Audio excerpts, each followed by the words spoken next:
nourrir les affamés, donner à boire à ceux qui ont soif, vêtir celui qui est nu, accueillir l'étranger, assister les malades, visiter les prisonniers, ensevelir les morts. Et puis, il y a les autres œuvres de miséricorde que l'on appelle spirituelles. Je cite le pape: conseiller ceux qui sont dans le doute, enseigner ceux qui sont dans l'ignorance, reprendre les pécheurs, consoler les affligés, pardonner les offenses, supporter avec patience les personnes importunes, prier Dieu pour les vivants et pour les morts.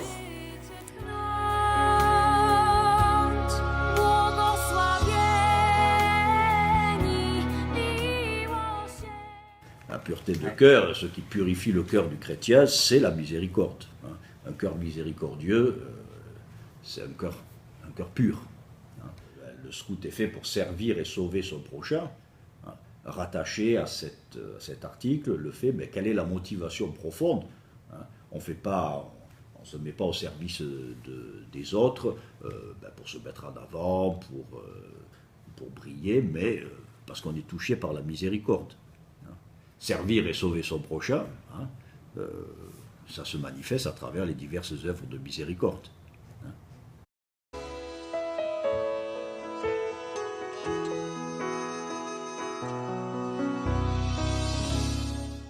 Ce regard d'amour que Dieu nous porte et que nous sommes amenés nous-mêmes aussi à porter vis-à-vis de chacun de nos frères en humanité, il s'exprime de manière très concrète, de manière très simple, à travers ce que l'on appelle des œuvres de miséricorde. On pourrait traduire le mot œuvre par la manière de vivre, de mettre en action notre foi dans notre corps, avec tous nos sens, mais aussi de manière plus spirituelle.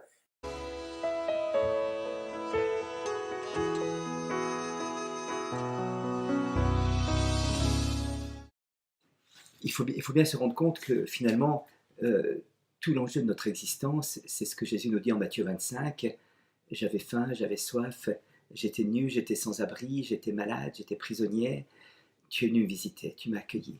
Et finalement, le jugement, c'est là autour qu'il va se jouer. C'est autour de ces œuvres de miséricorde que notre salut se joue. C'est pas autour de notre temps de prière, c'est pas autour de notre dévotion, y compris l'adoration eucharistique.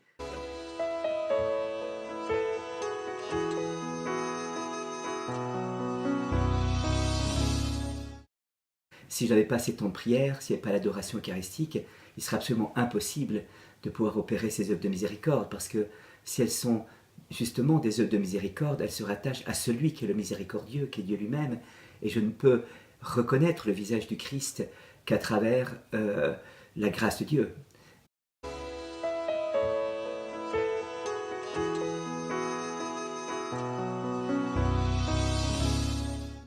Je crois qu'il y a un acte de foi à poser chaque fois. Et cet acte de foi est impossible sans une profonde spiritualité. Il ne s'agit pas simplement d'un humanitarisme, il ne s'agit pas simplement d'un service, il s'agit véritablement de reconnaître Jésus. Tu l'as fait à moi, il n'a pas dit c'est comme si tu l'avais fait à moi. Il a dit tu l'as réellement fait à moi. Et ça nous arrache. Quand Jésus lave les pieds de ses apôtres, j'aime beaucoup comme Saint Jean nous le présente, parce qu'il est dit que Jésus déposa son vêtement et reprit son vêtement.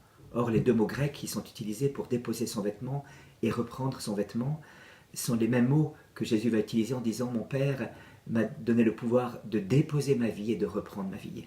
Ce qui veut dire que Jésus n'est pas en train de faire une béa, il n'est pas en train de rendre un service, il est le serviteur. Il s'agit d'une identification essentielle, ontologique si j'ose dire.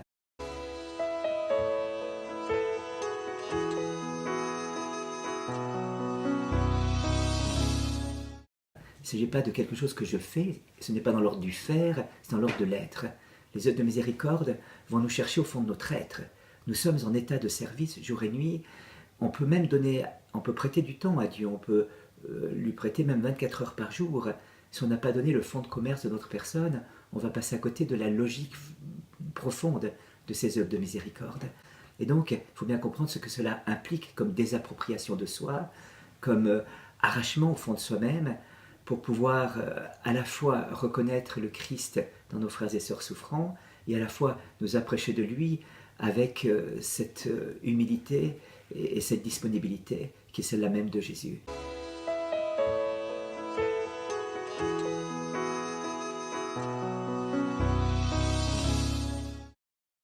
Et il n'y a que la grâce qui peut opérer ça. Je crois qu'on vit dans un monde qui a beaucoup perdu le sens de la grâce, un monde très pélagien. Pélage était un moine du début du christianisme qui avait dit que finalement, une fois qu'on a reçu le baptême, on avait le multipack pour tout faire par nous-mêmes et tout dépendait de nous pour pouvoir accomplir notre salut, oubliant complètement ce qui est capital dans notre existence personnelle, c'est la grâce actuelle, c'est le secours permanent de Dieu. Eh bien, ce secours permanent de Dieu qui est capable de faire en nous bien au-delà, infiniment au-delà de tout ce qu'on peut demander ou envisager, c'est cela qu'il nous faut redécouvrir complètement.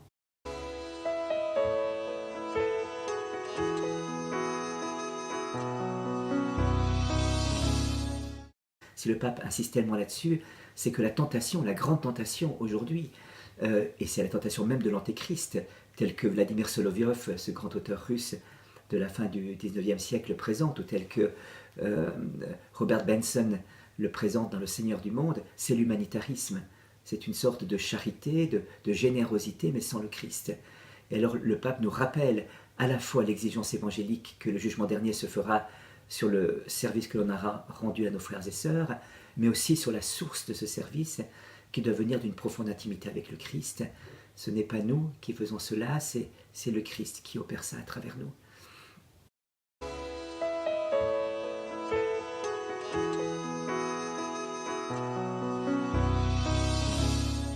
Quand Jésus nous dit, une fois que vous avez fait tout ce que vous avez à faire, dites-vous bien que vous êtes des serviteurs, on traduit parfois inutiles ou quelconques. Et j'avais lu un jour cette exégèse, vous êtes des serviteurs non nécessaires. Donc nous sommes ni inutiles ni quelconques, nous sommes bien utiles parce que Dieu veut bien se servir de nous. Nous ne sommes pas quelconques parce que Dieu nous estime infiniment, mais nous sommes des serviteurs qui finalement sont non nécessaires. Dieu pourrait se passer de nous, on est de l'ordre de la contingence si j'ose dire, et non de la nécessité. Voilà, mais absolument utile pour la gloire de Dieu et le service de nos frères et sœurs en humanité, et pas du tout quelconque, puisque Dieu va jusqu'à compter les cheveux de nos têtes et connaît c'est important pour lui. Alors cette reconnaissance du visage du Christ dans les autres n'est pas si évident que ça.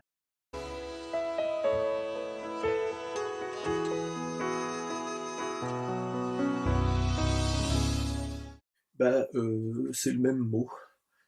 Comme souvent entre le christianisme et l'islam, les mots sont les mêmes, leurs sens sont dans le meilleur des cas différents, dans le pire des cas contraires. Alors effectivement, le musulman pieux commence toute action en invoquant le nom d'Allah. Il y a deux mots qui sont quasiment synonymes. Disons les deux signifient quelque chose comme miséricordieux. Mais si vous regardez d'un petit peu plus près de quoi il s'agit, vous vous apercevez de deux choses. D'une part, que le Dieu du Coran aime ceux qu'il aime et il a de la haine pour les pécheurs, alors que le Dieu chrétien n'a de la haine que pour le péché et pas pour les personnes qui pêchent. Et le Dieu chrétien a de la haine pour ce qui abîme le pécheur. Et c'est vrai que c'est un acte de foi, de pouvoir distinguer, comme le demandait très justement saint Augustin, distinguer le péché du pécheur, de ne pas réduire la personne à ses actes. Et je le vois avec les jeunes qu'on accueille, c'est un exercice, oui, qui est difficile vraiment. On arrive parfois à voir des jeunes qui débarquent et on se dit, mais là, ça va être impossible. Là, Seigneur, ça ne va pas se faire. La personne ne va pas tenir même pas quelques heures. Et puis on voit un chemin de conversion. On en a cherché au-delà des apparences, au-delà des horreurs qu'elle a pu faire parfois, puisqu'on accueille des gens qui ont quand même commis des crimes ou des choses violentes. Et de dire, voilà, il y a au fond du cœur quelque chose qui permet de ressusciter et de repartir avec le Christ. Si le pape a choisi ce thème pour les JMJ, c'est qu'il veut vraiment que ce message de Jésus à sœur Faustine, qui a demandé de le répandre au monde entier, que Jean-Paul II a dit que c'était la spiritualité ultime pour le XXIe siècle, et ben c'est qu'il veut que ça passe vraiment par les jeunes, que s'il y a 1 million de jeunes, je ne sais pas combien il y a de routiers guidés en France et dans le monde, ben que ça aille peu à peu embraser, parce qu'en fait c'est pas forcément besoin de... La miséricorde, après, elle se répand de personne à personne, de laïc en laïc, de paroisse en paroisse. Et c'est comme ça que ça va toucher. Je pense qu'en plus, elle va carrément dépasser l'Église catholique, parce que je pense que ce qui va aussi toucher les musulmans, par exemple, c'est vraiment la miséricorde. Parce que, en fait, je pense qu'ils ont tous soif d'être aimés vraiment de Dieu de manière inconditionnelle, et ce qui n'est pas le cas dans l'islam. On voit que leur Dieu est miséricordieux, mais c'est de manière complètement arbitraire. On peut faire demander pardon et faire plein d'œuvres quand on est musulman pour le Seigneur, mais il n'y a que quand on est au ciel qu'on sait si effectivement il nous a écoutés. Donc en fait, c'est très difficile pour eux, quoi. Voilà, donc je pense que la miséricorde de la Vierge Marie, ça va être ce qui va permettre d'unifier tout ça et d'arriver à ce qu'on croit tous dans le Seigneur ressuscité qui sauve.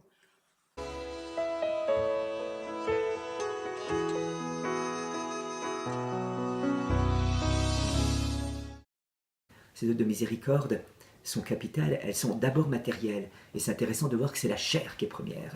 Le Verbe s'est fait chair, et c'est autour de la chair que se jouera les œuvres de miséricorde. J'avais faim, j'avais soif, j'étais malade, j'avais froid, j'étais prisonnier, et même, l'Église a rajouté parmi ces œuvres de miséricorde une qui était très importante chez les Juifs, c'était d'ensevelir les morts. La 7e œuvre de miséricorde qui n'est pas dans Matthieu 25, mais qui appartient à la longue tradition juive. Et pourquoi était-elle si importante dans la tradition juive?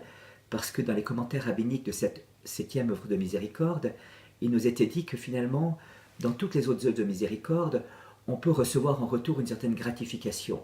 On peut entendre un merci, on peut entendre une reconnaissance. Les morts ne diront jamais merci et n'auront jamais de reconnaissance. Donc il y avait dans ce chesed, dans cet amour à l'égard des morts, cette miséricorde à l'égard des morts, et Tobit en est une des preuves les plus flagrantes dans l'Écriture sainte, puisqu'il a risqué sa vie pour enterrer ses frères juifs qui étaient assassinés. Eh bien, il y avait quelque chose d'une gratuité totale. Il n'y avait rien à attendre en retour dans cette œuvre de gratuité. Et donc, ce n'était pas le fait d'enterrer les morts en tant que tel qui était important, mais la gratuité absolue de ce geste qui n'attendait absolument rien en retour. On est vraiment dans le Nouveau Testament, dans l'amour agapé, dans l'amour qui trouve sa joie dans le fait de donner et non pas de recevoir en retour, non pas dans la philia ou l'éros. Voilà. Et donc, on va au cœur du mystère avec ça. C'est dans la chair de mes frères et sœurs que je vais reconnaître le Christ.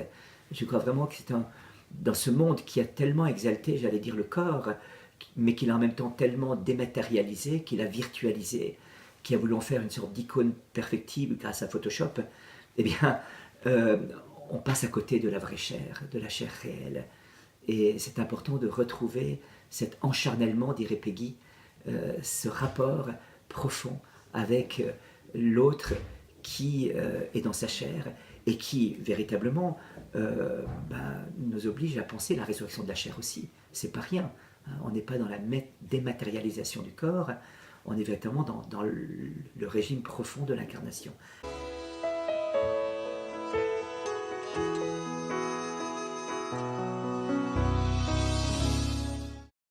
Elles sont de différents types, on pourrait les regrouper autour de 4 thèmes particuliers. Le premier, c'est la misère de la nature blessée.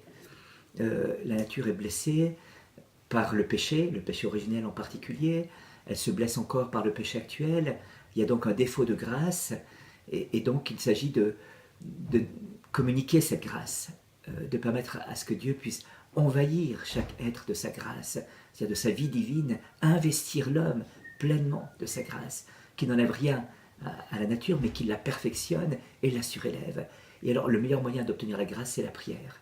Et donc, la première œuvre de miséricorde spirituelle, c'est de prier, d'intercéder, d'implorer, de crier.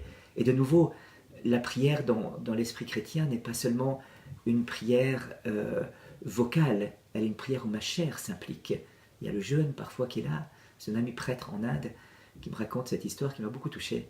Il était très en lien avec un sadhu indien, donc un moine hindou. Et un jour, il lui confie une intention de prière. Il ne m'a pas dit laquelle c'était. Bref, il lui parle. Et ce moine hindou dit « Je vais intercéder pour cette intention ».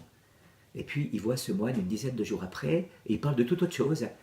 Et au bout d'une demi-heure de discussion, le moine dit « À propos, pourrais-tu me dire où en est l'affaire que tu m'as confiée à la prière. Il dit, ah bah écoute, oui, j'avais oublié, excuse-moi, non, tout est bien réglé, tout s'est bien résolu, merci de ta communion de prière.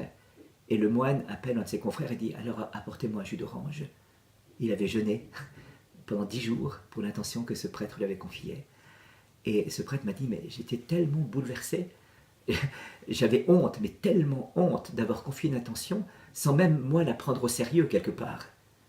Et voilà, ça m'interpelle toujours cette chose-là, et ça va me chercher au profond de moi-même d'ailleurs. Voilà, donc première œuvre de miséricorde spirituelle, face au défaut de la grâce, la prière. Deuxième misère que l'homme peut avoir, eh bien, c'est par rapport à l'intelligence. C'est par rapport à ce rapport à la réalité, ce rapport à la connaissance, ce rapport à la prudence aussi.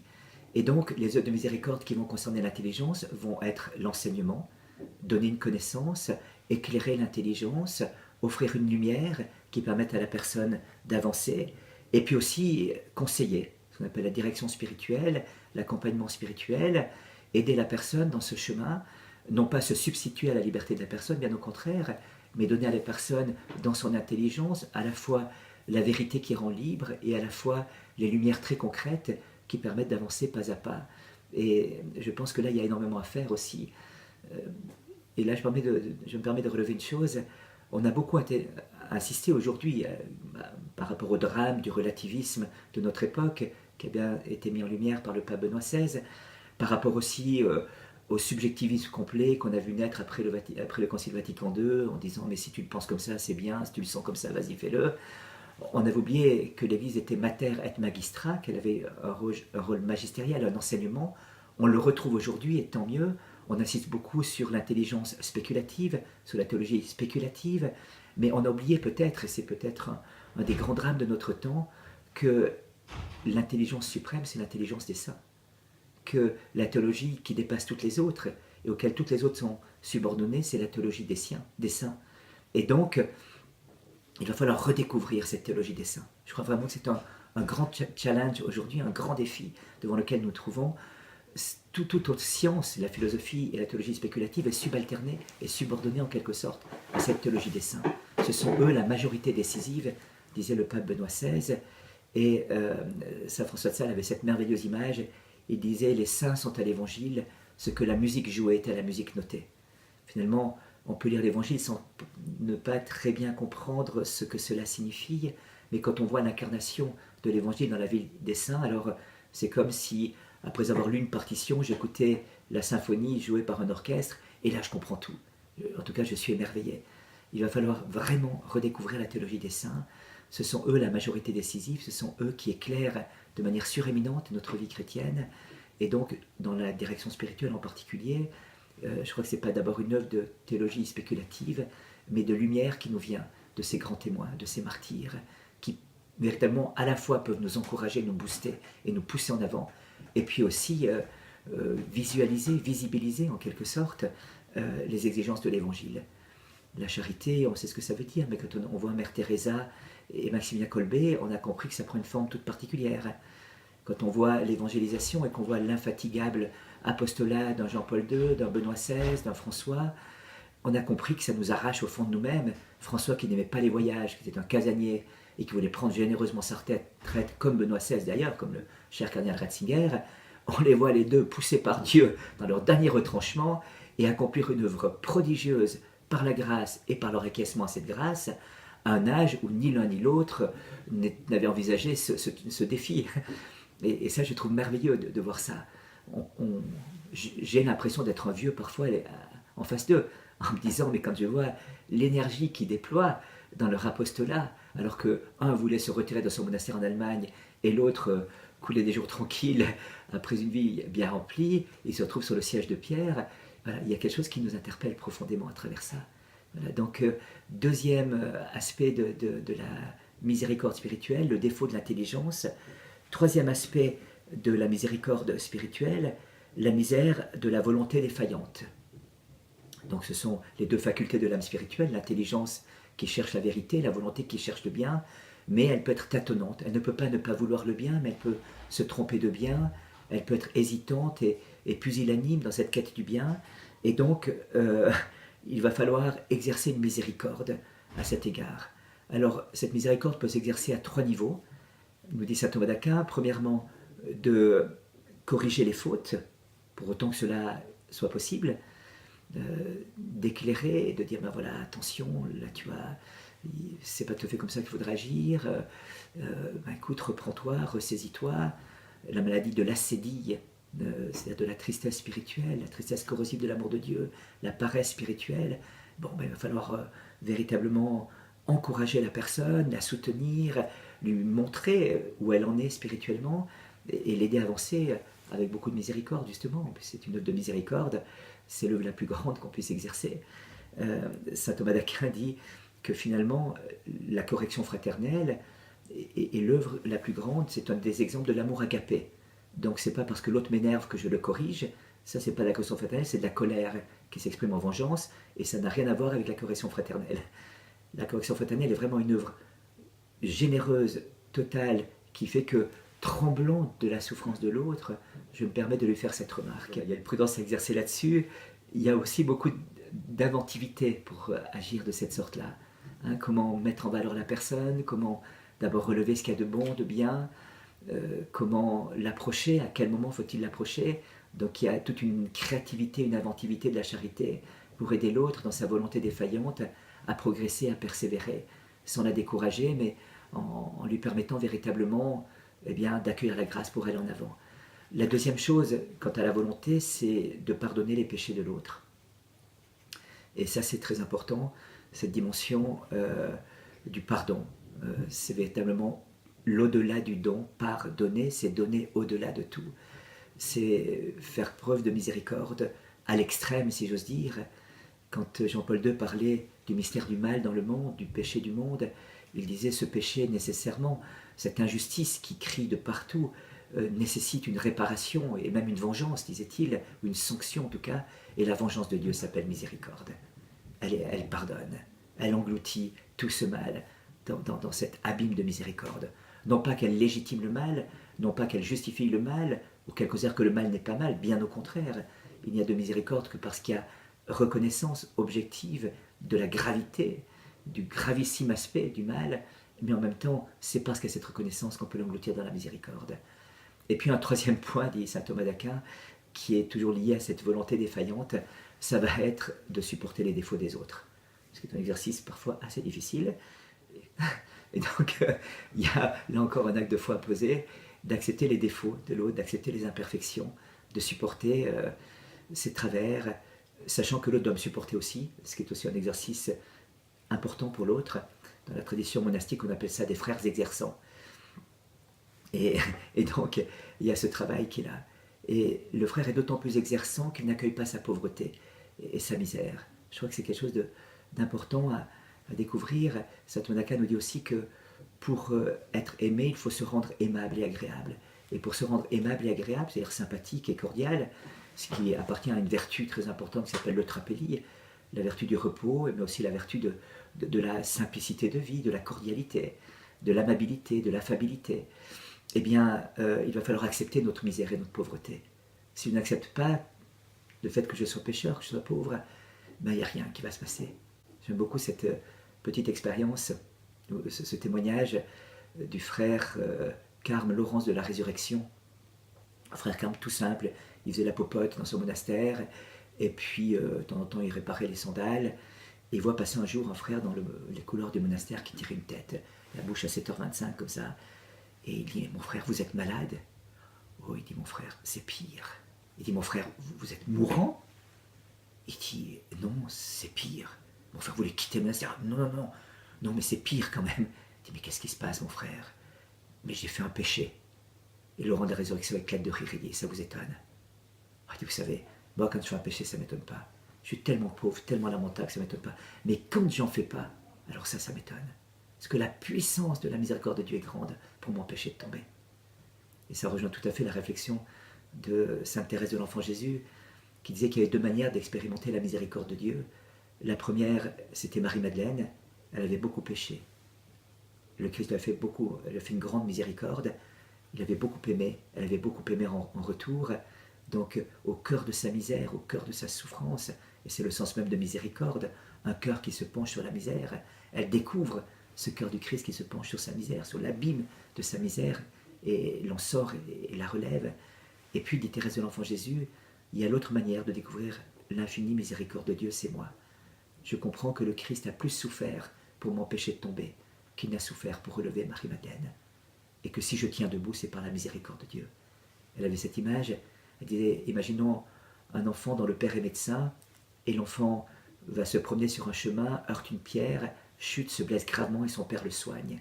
C'est magnifique, c'est extraordinaire, il a été guéri par l'amour de son père, mais dit-elle, il y a encore mieux, c'est que se promenant sur le chemin, le père enlève les pierres devant l'enfant, et l'enfant ne chute pas, par prévenance de son père. Alors l'enfant ne s'est jamais rendu compte de la tendresse du père, de la miséricorde du père, de la délicatesse du père, mais c'est encore plus grand que d'avoir relevé l'enfant qui était tombé, parce qu'il l'a prévenu d'une chute, et c'est ce que Dieu a fait à mon égard. Voilà. Et puis, il y a un quatrième domaine, après le défaut de la grâce, de la vie surnaturelle de l'homme, après le défaut de l'intelligence et le défaut de la volonté, il y a le défaut de la sensibilité, de l'affectivité. C'est cette misère de la sensibilité. Alors là, c'est la consolation. On le voit bien quand une personne est en grand drame, quand une personne a perdu un être cher, quand un drame survient, il n'y a pas tellement de mots. Il faut prendre des gens dans les bras et puis leur montrer cette compassion comme ça. Il faut savoir rejoindre la personne là où elle est. J'aime beaucoup cette scène de Saint Don Bosco qui voit un enfant en larmes et il s'approche de lui, il le prend dans ses bras, puis mais pourquoi pleures-tu? J'ai perdu mon chat. Il dit on va aller le chercher ensemble. Et il passe la journée à chercher le chat avec cet enfant. Et le soir, il peut lui parler de Jésus, le créateur du chat. S'il avait été un spiritualiste, il aurait dit mais écoute, qu'est-ce qu'un chat par rapport à la vie éternelle? Et puis non, il va prendre son temps pour aller chercher le chat avec ce gamin qui pleure parce qu'il a perdu son chat. Il le rejoint là où il est, mais pour le conduire là où il veut le conduire. Il le rejoint dans l'épreuve actuelle, dans sa souffrance actuelle, qui à certains points de vue peut paraître ridicule, peut paraître en tout cas dérisoire face à d'autres drames de l'humanité, mais c'est sa souffrance, c'est la sienne, et c'est pour ça qu'il pleure maintenant. Et c'est là qu'il faut le rejoindre. On ne peut pas sauter à pieds joints là-dessus. Et je crois qu'on voit avec le pape François, de manière toute particulière, ce qu'il appelle la tendresse. De nouveau, ce mot peut être ambigu et peut porter à confusion, mais quand elle est vécue par un saint, on se rend bien compte de ce que cela veut dire.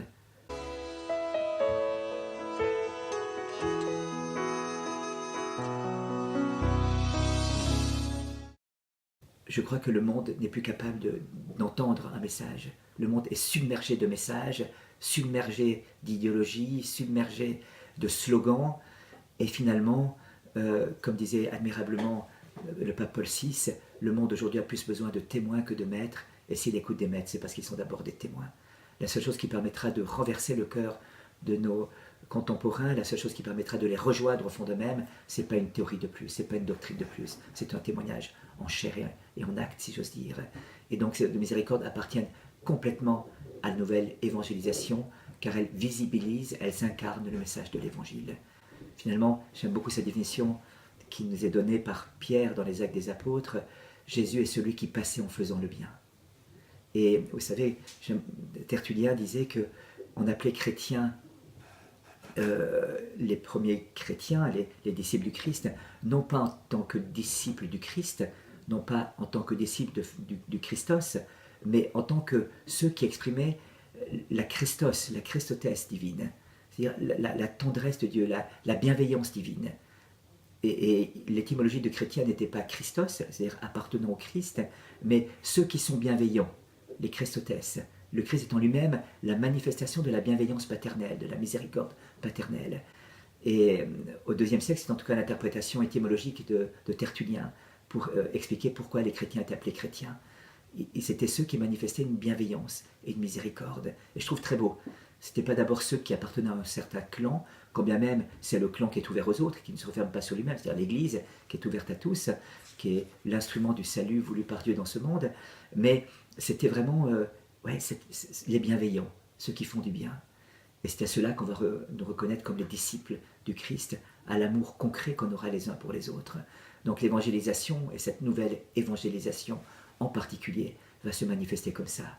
Gandhi, qui était fasciné par le père Damien de Molokai, cet apôtre des lépreux, se disait, mais j'aimerais bien savoir le secret de cet homme qui va se faire lépreux avec les lépreux. Ça, c'est au-delà de tout ce que je peux imaginer.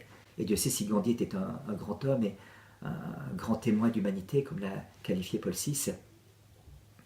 Eh bien, il y avait quelque chose de plus. Et il dit, mais j'aimerais bien savoir, ajoutait Gandhi, dans un article qu'il avait publié en Inde à l'époque, ce qui meut tant de millions de chrétiens à livrer ainsi leur vie pour leurs frères et sœurs en humanité, alors qu'ils ne les connaissent pas, alors qu'ils ne sont même pas chrétiens. Qu'est-ce qui les meut de cette manière-ci ?